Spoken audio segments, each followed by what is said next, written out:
Hei, du blir gå vekk fra!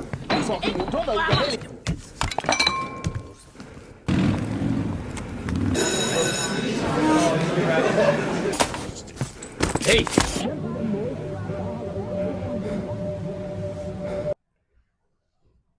Dah rekod rupanya. Hai, Assalamualaikum warahmatullahi wabarakatuh dan salam sejahtera. Sebelum kita menongkah lebih jauh, suka saya perkenalkan diri saya terlebih dahulu. Nama saya Amirul Asib Ramli, merupakan siswa guru di Institut Pendidikan Guru Kampus Datuk Razali Ismail yang terletak di Negeri Terengganu, negeri paling bahagia, insya-Allah. Dan pada video kali ini saya akan melengkapkan salah satu tugasan, iaitu tugasan 3 dalam subjek BMMB 3262, iaitu kreativiti dan estetika. Tugasannya macam mana ya? Tugasannya tidak lain dan tidak bukan ialah membuat satu video yang berdurasi 30 minit yang menyentuh sebarang isu kemanusiaan, dan dalam video tersebut ada pelbagai aspek seni bahasa, pelbagai aspek seni visual, nyanyian dan sebagainya lah yang berkaitan dengan kreativiti dan estetika dalam subjek ni. Jadi, mesti anda semua tertanya-tanya, apakah tajuk isu yang saya akan kongsikan dalam video ni? Jadi, tajuk yang saya pilih ialah berkaitan dengan kesihatan mental. Mungkin ramai antara kita mengatakan bahawa kesihatan mental ni perkara yang biasa, mungkin perkara yang tidak perlu diambil serius pun, tapi ketahuilah bahawa masyarakat kita ni sangatlah memandang enteng akan tajuk kesihatan mental ni, akan aspek kesihatan mental ni, padahal ia merupakan satu perkara yang sangat penting dalam kehidupan kita untuk meneruskan kehidupan yang lebih sihat dan bermakna dalam kehidupan kita ni. Hidup ni kan sekali sahaja, takkan nak sia-siakan macam tu sahaja dengan mental yang tak sihat. Jadi sebelum kita pergi lebih jauh, ketahuilah dahulu apa itu maksud kesihatan mental. Kesihatan ni menurut Kamus Dewan edisi keempat, kesihatan bermaksud kesejahteraan ataupun mampu berfikir, mampu bergerak secara sihatlah, secara normal. Maknanya sihat tubuh badan, sihat fikiran, sihat dari semua aspek sihat. Maksud mental pula bermaksud pemikiran. Pemikiran kita sebagai manusia lah. Bila sebut mental ni, mestilah berkait dengan otak, mestilah berkait dengan isi fikiran kita yang ada dalam kepala kita ni, mestilah berkait dengan pergerakan, tindakan kita. Jadi itu adalah maksud berasaskan Kamus Dewan. Jadi secara amnya lah, kesejahteraan ataupun kesihatan mental ni bermaksud kesejahteraan emosi, sosial dan juga psikologi. Itu adalah maksud kesihatan mental. Jadi bila sebut je kesihatan mental ni, ia mestilah berkait rapat dengan macam mana kita berfikir, tentang apa tindakan kita dan tentang apa yang kita rasa. Tiga perkara tu, apa yang kita fikir, apa yang kita buat, apa yang kita rasa. Itu adalah kesihatan mental. Jadi dia bila sebut kesihatan mental ni, bukan kita rasa gembira 24 jam, bermakna kita sihat mental kita. Bukannya kesihatan mental ni boleh dikatakan kita mampu menguruskan tahap kemarahan kita, menguruskan pelbagai masalah dalam kehidupan kita, menguruskan semua benda lah yang berkait dengan diri kita dan sekeliling kita dengan baik dan sistematik. Itu adalah kesihatan mental tahap A. Jadi untuk video kali ini saya akan kongsikan 3 sahaja, iaitu masalah mental yang popular antara kita. Iaitu yang pertama ialah berkaitan dengan anxiety, iaitu kegelisahan.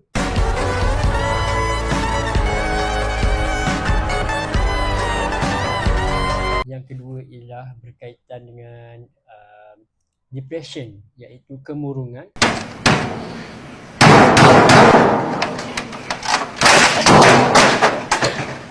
Dan yang ketiga, yang terakhir ialah berkaitan dengan burnout, iaitu rasa nak marah je selalu, rasa mudah marah, ataupun baran lah orang kata. Baiklah. Sekarang mari kita tengok petikan berita dahulu tentang kesihatan mental ni. Macam mana dia sebenarnya? Apa punca-punca dia ataupun apa data statistik yang dapat kita tengok berdasarkan dunia nyata di negara kita Malaysia. Masalah kesihatan mental dalam kalangan pelajar sekolah dan mahasiswa institusi pengajian tinggi yang melibatkan kumpulan umur kanak-kanak, remaja serta belia menunjukkan peningkatan 2 kali ganda. Timbalan Menteri Kesihatan Lukan Isman Awang Sauni berkata, laporan tinjauan kesihatan morbiditi kebangsaan NHMS menunjukkan peningkatan daripada 7.9% iaitu 424,000 orang pada 2019 kepada 16.5% 922,318 orang pada tahun lepas.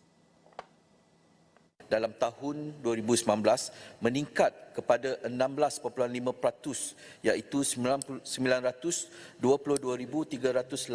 orang pada tahun 2023. Ini bermaksud peningkatan sebanyak 2 kali ganda berdasarkan maklumat yang kita perolehi melalui laporan NHMS. Beliau menjawab pertanyaan Ahli Parlimen Ledang Said Ibrahim Said Noh yang meminta Menteri Kesihatan menyatakan secara terperinci berkenaan statistik isu kesihatan mental melibatkan pelajar sekolah dan mahasiswa institusi pengajian tinggi. Dalam pada itu, Lukan Isman berkata dapatan NHMS juga turut menunjukkan peningkatan prevalen tingkah laku bunuh diri dalam tempoh 10 tahun.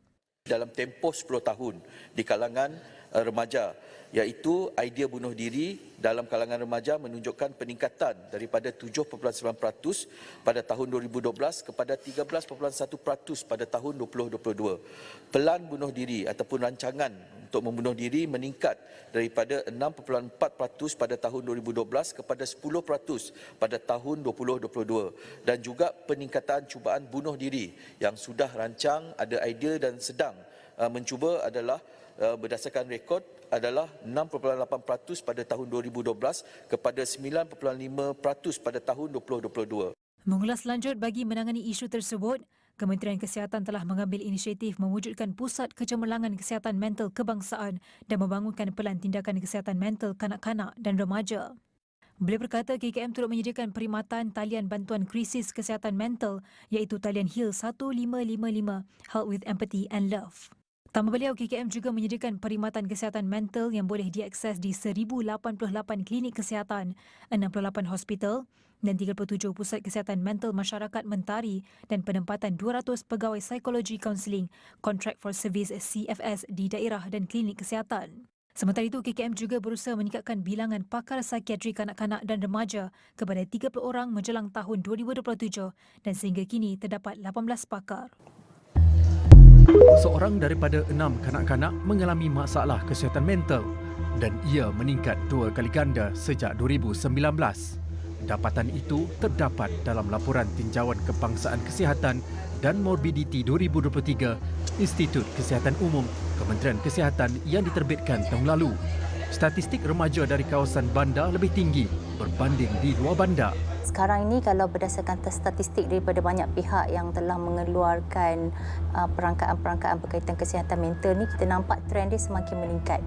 Yes, dalam kalangan kanak-kanak yang melibatkan yang sedang bersekolah dan juga ada yang sebelum masuk kepada sekolah rendah pun, which is prasekolah, itu dah ada statistik yang menunjukkan adanya peringkat umur yang sedemikian dan ini sangat membimbangkanlah.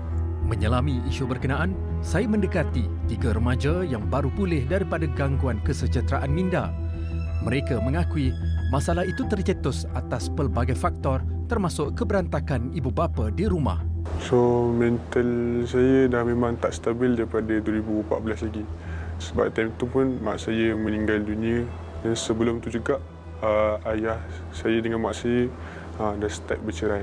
So, benda tu menjadi salah satu titik hitam dalam hidup saya. Saya jealous sebab saya rasa macam orang lain dapat apa yang diorang nak tapi saya tak. Maksudnya saya jealous lah tengok diorang boleh berkumpul dengan family diorang, dengan parents diorang. Tapi saya tak rasa benda tu. And bagi saya, dia effect bila saya membesar sebab saya rasa macam saya kekurangan benda tu. Selain itu, gejala buli di sekolah turut direkodkan menyumbang kepada masalah itu. Remaja ini pula menceritakan dia mengalami gangguan mental apabila sering dipelekeh dan dipulau rakan sekelas. Bila ada macam group work, bila cikgu suruh pilih group, nanti dia akan jadikan saya tu last choice. So saya rasa macam semua orang memang tak suka saya dan diorang tak nak pun saya dekat situ. Budaya membandingkan keputusan peperiksaan juga dikaitkan sehingga ada pelajar yang terkesan dengan komen orang sekeliling, malah obses kepada gadget dan media sosial kerana tekanan takut untuk ketinggalan atau FOMO juga semakin menjadi-jadi. Melalui data kajian Institut Kesihatan Umum juga, kurang perhatian daripada ibu bapa kerana sibuk bekerja menjadikan anak-anak kesunyian. Kita punya keperluan kepada cabaran ekonomi yang ada menjadikan both parent berkerjaya dan sedikit sebanyak masa ataupun perhatian kepada anak-anak itu sendiri akan sedikit tergugat. Jadi ketika itu sebenarnya parent lack of attention itu akan menjadikan anak-anak ni rasa tak fulfill, keperluan rasa terabai. Masalah kesihatan mental pelajar tidak boleh dipandang enteng. Ia memerlukan perhatian semua pihak dan menuntut sistem sokongan yang kuat bagi memastikan tiada lagi yang menjadi mangsa dalam diam. Kalau tadi kita ada tengok tentang berita, sekarang mari kita tengok tentang temu bual dengan rakan-rakan saya, 3 orang rakan saya di mana saya akan menemu bual mereka berkaitan dengan apa yang mereka faham tentang penyakit-penyakit kesihatan mental ni, tentang pengalaman mereka sendiri dan juga nasihat mereka kepada para pesakit kesihatan mental di luar sana. Jadi mari sama-sama kita saksikan. Assalamualaikum. Saudara, saya nak temu bual sikit boleh? Boleh. Okey, sebelum tu boleh saya tahu nama saudara apa ya? Nama saya Abdul. Okey Abdul. Saudara Abdul. Sekarang ni kita dalam membicarakan tentang isu kesihatan mental. Macam-macam lah kesihatan mental ni. Tapi saya nak tanya saudara satu je, iaitu berkaitan dengan anxiety ataupun kegelisahan. Jadi sebelum kita pergi lebih jauh, apa yang saudara faham tentang maksud anxiety ataupun kegelisahan ni?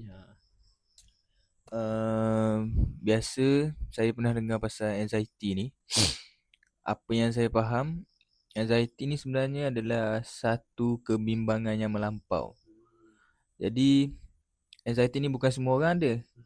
Kita semua ada kebimbangan, tapi anxiety ni dia lebih kepada terlalu bimbang.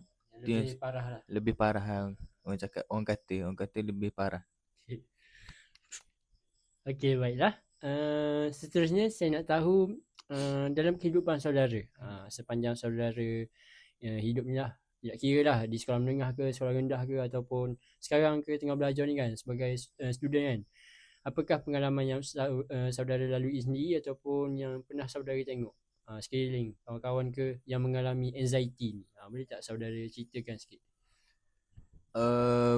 Mengikut pada pengalaman saya boleh kategorikan anxiety ni kepada 2 jenis lah. Satu boleh kata, orang kata anxiety minor dan satu lagi anxiety major lah. Ni pendapat saya lah. Ni berdasarkan pengalaman saya. Jadi kalau saya ni, saya ada anxiety minor lah. Maksudnya saya bila orang suruh bercakap kat depan, kadang-kadang saya rasa macam tiba-tiba badan bergetar kan. Kaki tiba-tiba rasa lembek, tak boleh nak berdiri sebab kita rasa macam semua orang tengok kita bimbang. Kalau kita tersalah cakap apa, nanti orang akan pandang kita kan. Kalau kita terlepas cakap ke, kalau kita cakap benda-benda mengarut, lepas tu terfikir macam mana kalau aku pensan nanti orang akan buat apa kat aku. So benda-benda tu sebenarnya anxiety lah kalau apa yang saya faham lah. Dan yang lagi teruk, kalau anxiety major ni yang saya faham, dia mungkin boleh membawa kepada depression ataupun tekanan dalam mental. Sebab tu anxiety ni berkait rapat lah kan dengan masalah mental. Jadi saya pernah ada kawan seorang, dia memang seorang yang anxiety, semua benda yang dia buat dia akan terlalu berfikir. Atau dalam bahasa Inggerisnya overthinking lah. Dia terlalu fikir risiko, faktor-faktor lain yang boleh merosakkan diri dia. So itulah apa yang saya faham tentang anxiety. Okey, terima kasih saudara Abdul. Seterusnya yang terakhir, apakah nasihatlah saudara kepada para penghidap anxiety dekat luar sana? Okey, nasihat saya yang pertama, sebagai seorang anxiety ni kita kena sentiasa berkomunikasi dengan orang. Saya rasa sebab apa? Sebab melalui komunikasi ni kita dapat luahkan perasaan kita kan? Kita boleh berkongsi pendapat kita cerita kat orang. Hari ni aku rasa macam kurang confident dan daripada situ mungkin kawan-kawan kita ni boleh bantu kita kan, untuk orang kata figure out cara untuk kita atasi anxiety kita. Dan dalam masa yang sama kita boleh juga cari mungkin ada dari segi sains perubatan, ubat-ubat yang boleh kurangkan anxiety. Saya tak pasti, mungkin ada. Dan yang terakhir saya rasa kita boleh, yang paling penting saya rasa kurangkan untuk berseorangan. Sebab apa? Bila kita berseorangan ni, kita punya minda akan lagi overthinking. So bila kita banyak overthinking, dia akan menjerumuskan diri kita ni ke anxiety tu lah. Kita akan fikir diri aku ni teruk kan. Kenapa aku jadi macam ni? Kenapa aku selalu bimbang? So saya rasa itu nasihat daripada saya. Okay. Baik, terima kasih saudara Abdul. Semoga apa yang disampaikan tu menjadi manfaat lah untuk video ni. Terima kasih banyak-banyak. Semoga berjumpa lagi.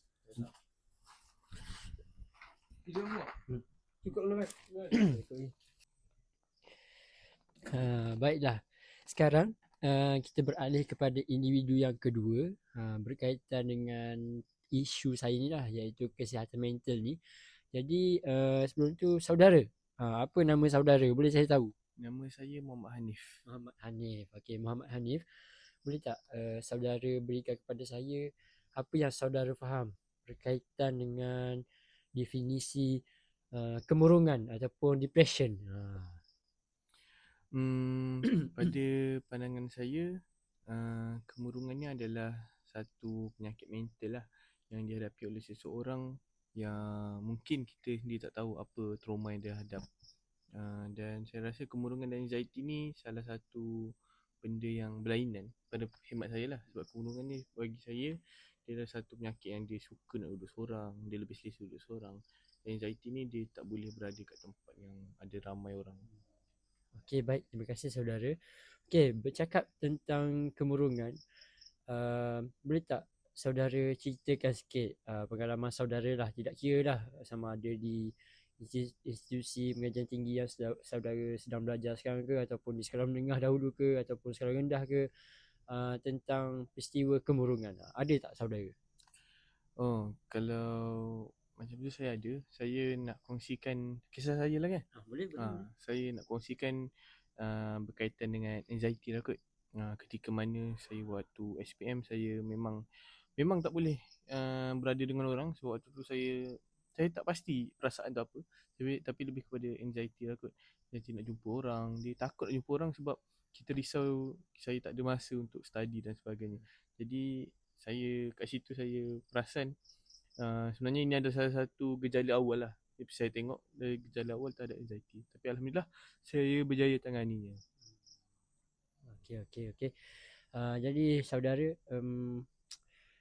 boleh tak saudara berikan nasihat sikit untuk orang-orang yang mengalami depression ataupun kemurungan dekat luar sana?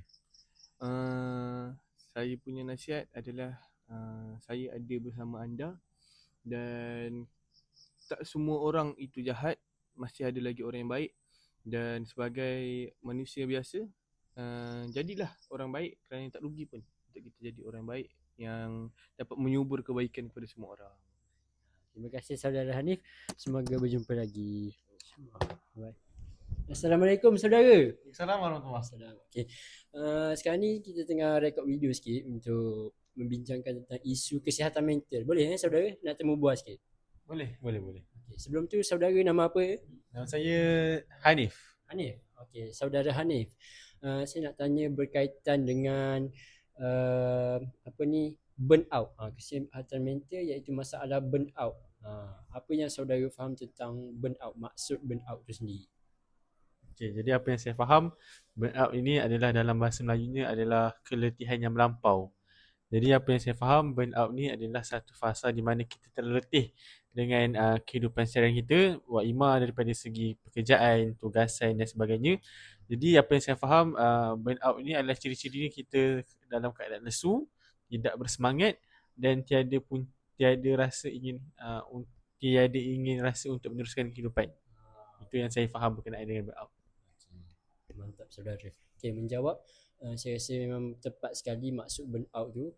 Okey, jadi berdasarkan pengalaman hidup saudara lah, tidak kira lah di sekeliling saudara ataupun saudara sendiri ke, sepanjang saudara hidup ni, di sekolah menengah ke, sekolah rendah ke ataupun sekarang ke, apakah pengalaman yang saudara rasa saudara boleh kongsikan dalam video ni tentang burnout? Silakan. Okay, terima kasih, soalan menarik. Jadi bila cerita tentang pengalaman burnout ni, saya rasa setiap individu di dunia ini pasti merasai fasa burnout. Tak kira dari student dan sebagainya, mungkin pekerja di tepi jalan juga tetap merasai pengalaman burnout sebab ini adalah fitrah manusia untuk berasa letih. Jadi pengalaman saya sendiri merasa burnout apabila saya terlibat dalam organisasi jawatankuasa perwakilan pelajar. Jadi saya ditugaskan untuk menguruskan program-program rasmi di kampus. Jadi ini satu proses yang sangat memenatkan dan saya akui saya mengalami banyak fasa kejatuhan dan burnout sepanjang saya mengelola aktiviti di kampus. Baik, terima kasih saudara atas pengalaman yang saya kira sangat bermakna dan sangat mengajar diri saudara lah kan, untuk menjadi seorang yang lebih hebat, betul? Okey, jadi yang terakhir, apakah nasihat saudara kepada mereka semua yang burnout berlebihan, yang mengalami burnout dekat luar sana? Silakan saudara. Okay, soalan yang menarik juga. Jadi pada pandangan saya, pada hemat saya, cara untuk kita atasi burnout ni adalah pertama, kita kena dapatkan cukup rehat. Kita perlu akui bahawa kerja tidak akan pernah habis. Dan sampai hingga ke kita masuk liang kubur pun kerja tak akan pernah habis. Jadi cara untuk kita atasi masalah tu adalah dengan kita pandai untuk mengambil masa peluang untuk kita orang kata me time untuk diri kita juga. Jadi antara lain daripada itu, saya rasa mungkin kita kena enjoy ataupun nikmati masa yang ada dalam waktu burnout tu, sebab kalau kita nak keep on stress dan sebagainya, itu akan menambahkan burnout kita. Baik, terima kasih saudara Hanif. Semoga kita berjumpa lagi, insya-Allah. Assalamualaikum. Mesti anda semua rasa macam agak bosan bila kita dengar kita berita sahaja. Apa kata sekarang kita berhibur sikit, kita dengar lagu tentang kesihatan mental yang bertajuk Mentalku Sejahtera. Jadi sama-sama kita dengar dan hayati makna lirik lagu ini sendiri. Memang sangat menarik dan sangat, saya rasa, mudah difahami serta kena dengan jiwa untuk kita berseronok sedikitlah. Okey, jadi sama-sama kita dengarkan. Janganlah hanya di lautan sepi, cerita rasa jangan simpan sendiri. Bicaralah kawan, obatlah hati, bantuan ada sedia menanti. Dada berdebar, nafas pun sesak, pikiran melayang jauh memuncak. Gelisah datang tanpa dipinta, dunia terasa sempit di mata.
kesehatan mental harta berharga.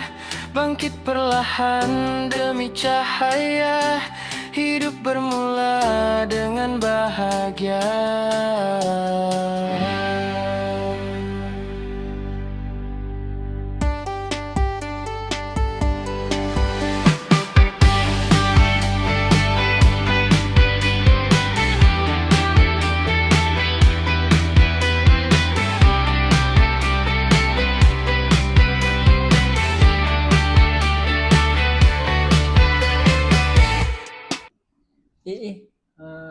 Saya kawan Asri tadi.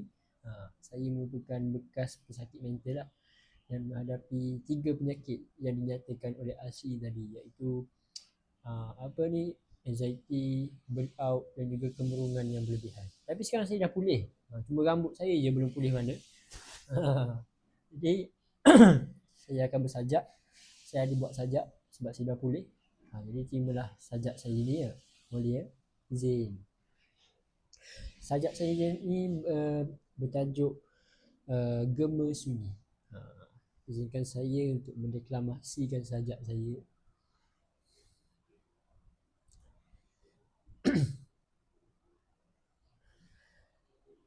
Di sebalik tawa yang dicanang ada anxiety yang diam merantai tenang. Nafas yang sesak, fikir yang melayang, mencari sinar di celah bayang. Bila depresi kemurungan datang bertamu, dunia yang cerah menjadi kelabu. Hati yang kosong, jiwa yang membatu, tersungkur sepi di dalam debu. Sungguh diri ini lelah bekerja, jiwa diperah, amarah membakar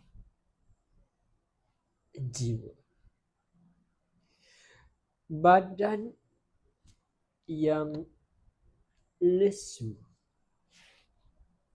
semangat yang hancur punah. Mencari rehat di hujung lelah. Namun, wahai teman yang berjuang, kesihatan mentalmu bukanlah jurang. Bicaralah rakan, jangan terbuang. Kerana apa hadirin? Kerana bantuan sentiasa terbentang. Mentalku sihat, jiwaku merdeka. Yakinlah esok yang indah milik kita bersama. Baiklah hadirin sekalian, itulah sajak daripada saya, Encik Rahimi Koko, merupakan bekas pesakit mental. Jadi yang bertajuk Gema Sunyi. Jadi semoga sajak ini menjadi pedoman untuk kita semua dan menjadi asbab para pesakit mental di luar sana untuk sama-sama kita atasi, kita lewati ujian yang timpa kat atas kita ni dengan penuh bersemangat, dengan penuh keyakinan dan tawakal untuk menjadi seorang yang lebih baik pada masa akan datang, insya-Allah. Jadi sekian saja daripada saya. Semoga kita berjumpa lagi di lain waktu. Kalau jumpa kat luar sana, jangan lupa tegur ya. Bye. Macam-macam kan. Itu ada antara kenalan saya lah yang mengalami penyakit kesihatan mental. Tapi sekarang alhamdulillah dia dah pulih daripada semua penyakit tu. Jadi saya pun berharap semua yang dekat luar sana mempunyai semangat yang wajar untuk mengatasi kelemahan penyakit-penyakit ini. Jadi semoga kita berjumpa lagi. Inilah hasil video saya. Semoga bermanfaat dan semoga berjumpa lagi. Bye bye. Assalamualaikum.